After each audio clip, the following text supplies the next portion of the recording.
Hey everybody, it's Rod with the Photo Fair coming back at you with another cool video about cool camera gear. Today I want to talk about a lens I tickled you with last time when I did my Kodak Signet video. I mentioned that I had picked up a Carl Zeiss 180 f2.8. Look at that thing, isn't that just gorgeous? It really is. It's gorgeous on so many levels. This is the 180 f2.8. It was brought back for Yaschica Contax in the 1980s, using that sonar design that Zeiss is famous for, and of course was made very famous when they produced back in the 30s for the 1936 Olympic Games, the Olympia sonar. So this lens sort of pays a little homage to that, and that was at least in part why Zeiss went to a 180 instead of a 200. When they came out with this lens. So, and that's all cool. 180 is kind of an interesting focal length, one that you may not have a prime in your kit. What I like about the Yaschica Contax mount and those Zeiss lenses is these lenses are absolutely top grade. By the time Zeiss had gotten to the mid-1980s, they were using T-Star coatings on all their lenses, which are Zeiss's best coatings. They had really refined all of these classic Zeiss lens designs. Optical technology had marched along, and these are just premium grade lenses that will peg most digital camera sensors. Maybe, the 50 megapixel Canon 5DS might be able to resolve all of this lens's resolving power. I don't know. There's other guys out on the internet that do hardcore tests, line pairs and all of that. For me, on my 5D Mark III, this lens is absolutely razor sharp. It's silly sharp. And it's as sharp as anything I own in a telephoto lens, including some of my high-end modern L-series lenses. It's that good. What I really like about this lens, guys, is I picked this thing up for really chump change. You can find these things around $400. Now, you might get a deal, you shop around, you might find someone letting one go a little cheaper, maybe you find just an absolutely perfect one with the box and everything, maybe it's $500-600. But in any case, a value for the caliber of lens you're getting here. The build quality is really gorgeous. It's all metal, it's smooth, the focus ring is just pretty smooth on this thing. The aperture ring moves very smoothly, it's got very positive click stops. This particular one has a built-in shade, which is kind of nice. Love this lens. Guys, you can buy these Zeiss lenses now that are basically modern adaptations of the old Contax Zeiss lenses, like the 85 1.4, the 50 1.4, and a handful of others. Carl Zeiss is making specifically to fit modern Canon EF mount and modern Nikon mount. It even has the chip in there, so you get focus confirmation on your camera body. And that's all great, and I love that. But those lenses are, depending on the lens, they're $1,000 or more. I think the Zeiss 85 1.4 is like a $1,500 lens. And you can find a used one for, half that. Now, it won't have the chip, so you won't get focus confirmation, and you'll have to get an adapter to fit either your Nikon camera or your Canon camera.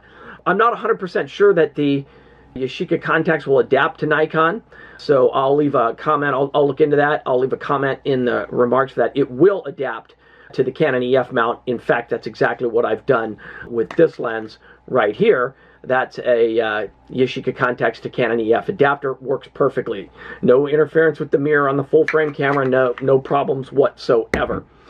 If you're going to use it on a Canon, and you're going to use one of these old 80s lenses, you're going to have to stop the lens down. There is no auto diaphragm, so the lens, as you close the lens down, it'll briefly get darker. If you're looking through the SLR viewfinder, it will stay dark. That's the one disadvantage. I use it at aperture priority all the time. I get the full multi-pattern metering. All that fancy hardware in my Canon 5D Mark III is doing its job. I just have to set the aperture and, of course, the focus manually. So, for $300 or $400, you get a world-class lens that will make amazing photographs, and it's a lot of fun. And, it doesn't hurt to manually focus. Keep your brain and your eye-to-hand coordination sharp, if you'll pardon the pun. You can have a lot of fun with these old lenses. You can pick them up for a good price. So take a look at these photos that I took. Used my wife's Sheltie, Maggie May, as a model. She makes a good model. And take a look at just how fantastic this Zeiss lens is.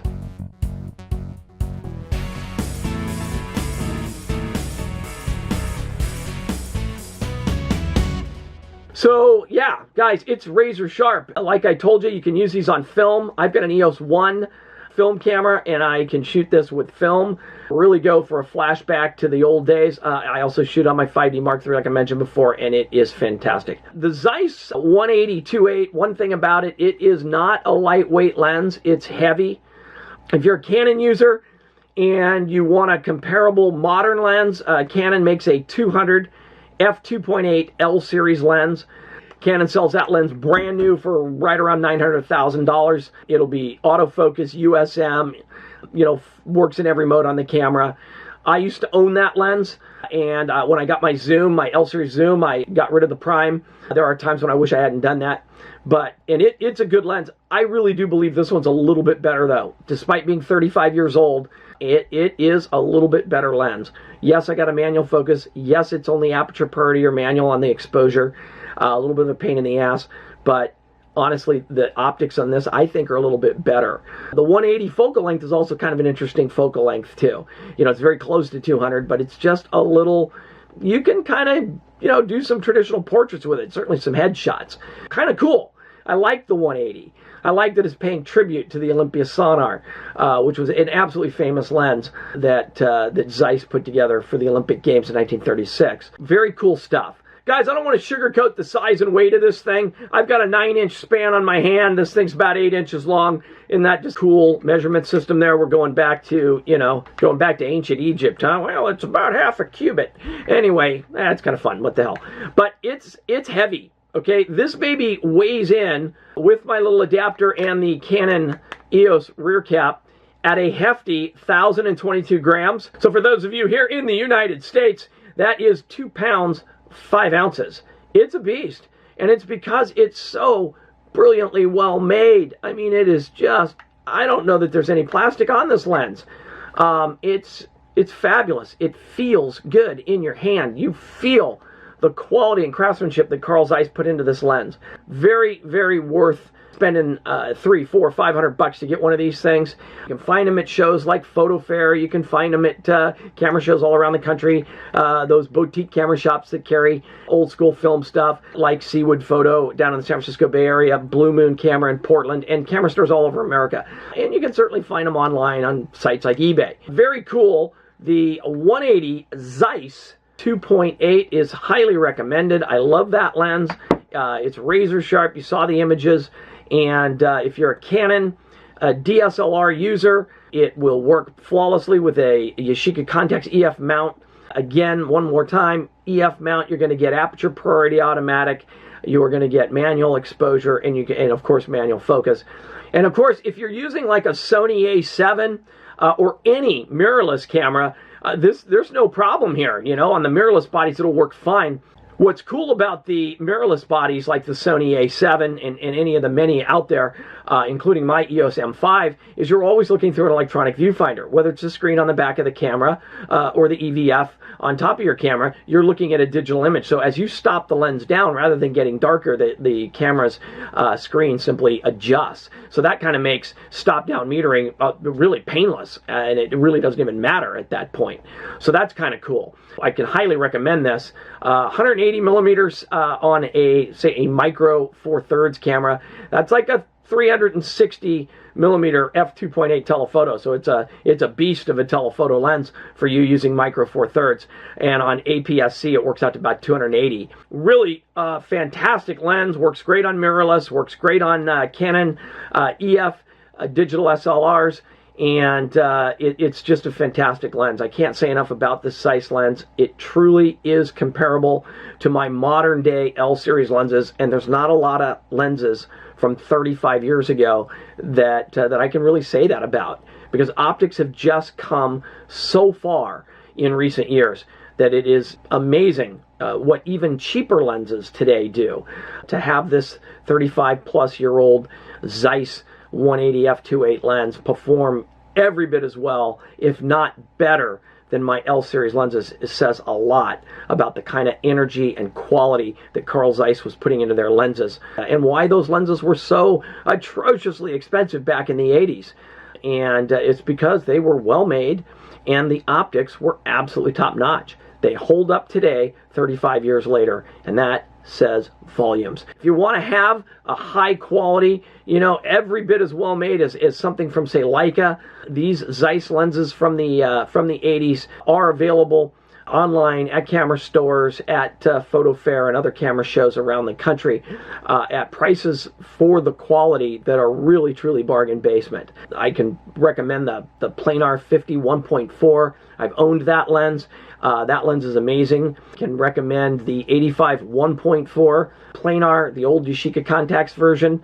I haven't owned one of those personally, but I have shot through it on a number of occasions because I had a friend who had one. Lent it to me, and that's a great lens.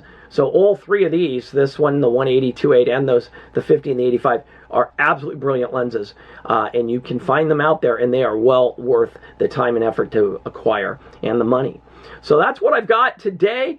The Carl Zeiss Sonar 180 f2.8 in Yaschica Contax mount. This one made in West Germany. They had some Japanese Zeiss lenses later on. I don't know that the Japanese ones or the West German ones are any better or worse than each other. A lot of people say that there's virtually no difference. Some people like to collect the West German ones just for whatever reason, because Zeiss originated in Germany, and of course West Germany is not a country anymore, so that's kind of cool, kind of Cold War kind of era, so that's kind of cool as well. So anyway, whatever you choose, whether you get a Japanese Zeiss Contax lens or a German one, probably doesn't matter. They're Zeiss designs, and they're all just world class. And getting some world class optics for $300, $400, $500, even $600 is always a fair shake. So that's all I've got today on the Zeiss 180. We'll see you in the next video. Also love to have you at the next Photo Fair, Portland, September the 29th at the Jackson Armory. And then we'll be back in Newark, California on November 10th. And I've got the entire 2019 schedule on the website, photofair.com. Check it out. See all the latest blog posts, videos, and other cool information about all things Photographica. Thanks. See you next time.